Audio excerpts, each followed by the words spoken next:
Guys imagine பண்ணுங்க. சென்னையில நாளைக்கு வந்து ரோட்ல வந்து ஒரு ஏலியன் கிராஃப்ட் வந்து இறங்குது. வந்து அப்பயாவது மெட்ரோ ஒர்க்லாம் முடிஞ்சிச்சா அப்படிலாம் எவனும் கேட்கக்கூடாது. சாலா சங்கர் ரோட்ல வந்து இறங்குது. மெட்ரோ ஒர்க்லாம் முடிஞ்சிருச்சு கைஸ். முடிஞ்சிட்டு அங்க வந்து இறங்கினோடனே எல்லாம் பார்த்துட்டு எல்லாம் ஷாக் ஆகுறாங்க. நியூஸ் பேப்பர் வருது, தந்தி மீடியா வருது, பாலிமர் நியூஸ் வந்து அவனே ஏலியன்ஸை கலாய்க்கிறான் திருப்பியும்.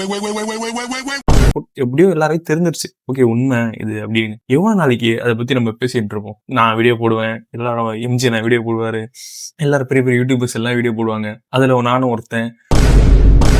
ஆனா நம்ம எவ்வளவு நாளைக்கு அதை பத்தி பேசுவோம்? இங்க போனா ஒரு வாரத்துக்கு, இல்ல 2 வாரத்துக்கு, 1 மாசத்துக்கு. அதுக்கப்புறம் அதை பத்தி நம்ம எல்லாரும் பேச மாட்டோம். இதுக்கெல்லாம் தெரிஞ்ச விஷயம் தான். ஏன் அப்படி சொல்றேன்னு பாத்தீங்கன்னா, இதேதான் எப்ஸ்டீன் ஃபைல்ஸுக்கும் நடந்துச்சு. இதை நான் அது அப்ப நோட்டீஸ் பண்ணதுதான் இப்ப ஒரு வீடியோ போட்டுக்கிட்டு இருக்கேன். எப்ஸ்டீன் ஃபைல்ஸ் வந்த உடனே ஒரு 2 வாரத்துக்கு எல்லாம் பேசினாங்க. ஒரு 3 வாரத்துக்கு பயங்கரமா போயிட்டு இருந்துச்சு. சரி இது ஒரு பெரிய பிரச்சனை ஆகி உலகமே மாறப்போகுது அப்படின்னு நான் நினைச்சு உட்காந்துட்டு இருக்கேன். ஒரு 3 வாரம் அப்புறம் எல்லாம் பேசுறதே விட்டானுங்க. எல்லாம் வேற வேற கண்டென்ட்க்கு போயிட்டானுங்க. ஆனா என்னடா அப்படிதான் ஷாக் ஆயிடுச்சு. அப்பதான் அதை நோட்டீஸ் பண்ணேன். ஓகே இது வந்து இதுக்கு மட்டும் இல்ல, எல்லா பிரச்சனைக்குமே எல்லாருமே நம்ம வந்து மூவ் ஆன் ஆயிடுறோம்.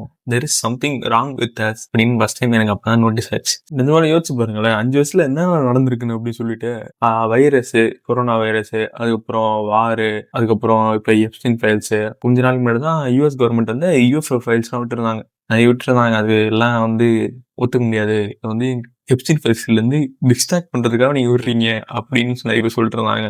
எக்கனாமிக் கிரைசிஸ், ஏஐன்னு அப்படி இப்படின்னு போயிட்டு இருக்குது. ஆனா இதை பத்தி நம்ம யாருமே எதுவுமே கண்டுக்கிறது கிடையாது. பார்த்தா நெக்ஸ்ட் மூவ் ஆன் பண்ணிட்டே போயிட்டு இருக்கோம். சரி ஸ்டார்டிங்ல யார் மேல பழி போடலாம் அப்படின்றது, ஸ்டார்டிங்ல ஆட்டோக்கார மேலதான் பழி போடலாம் அப்படின்னு இருந்தேன். நம்ம ஆட்டோக்கார தம்பி எங்க இருக்கான்னு கொஞ்சம் பாருங்கம்மா.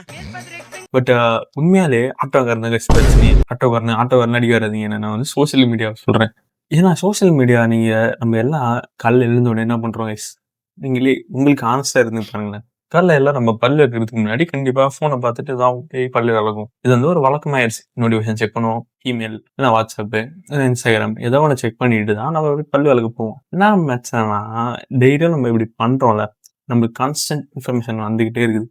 லெஃப்ட் ரைட்டுன்னு அப்படின்னு சொல்லிட்டு ஸ்விக்கி அனுப்புவான், 50% ஆஃப், 150% ஆஃப். உள்ள போய் பார்த்தா 50 ரூபா 20 ரூபா தான் ஆஃப் பண்ணியிருப்பாங்க. ஏமாத்துறான் பயங்கரமா, ஃப்ராடுக்காரன்.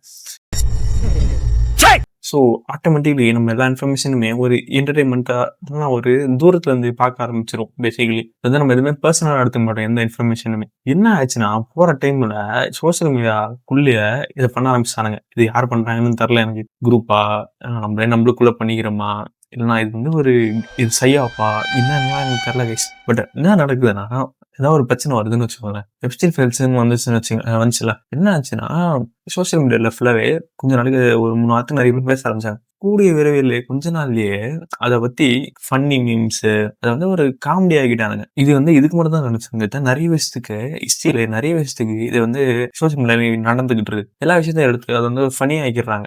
ஃபன்னி ஆகிட்டா நம்ம என்ன பண்ணுவோம்னா அது வந்து ஒரு நார்மலா பார்க்க ஆரம்பிச்சோம். ஓகே நீயா இருக்கு நம்ம பார்த்துட்டு சிரிச்சிட்டு விடாம அது வந்து நம்ம வந்து டீசென்சிட்டிவ் பண்ணிடும். இது என்ன நியூஸ் கேட்டாலும் நம்மளுக்கு வந்து அது பெருசா ஃபீல் ஆகாது, பர்சனலா ஃபீல் ஆகாது. அதான் பிரச்சனை. நாளைக்கு ஏதாவது நியூஸ் வந்து சொன்னேன், என்னடா இது ஒரு பெரிய விஷயம் இல்லை அப்படின்னு சொல்லிட்டு கடந்து போயிடுவோம். ஸோ இது யார் பண்றானுன்னு தெரியல, எவன் பண்றான்னு தெரியல.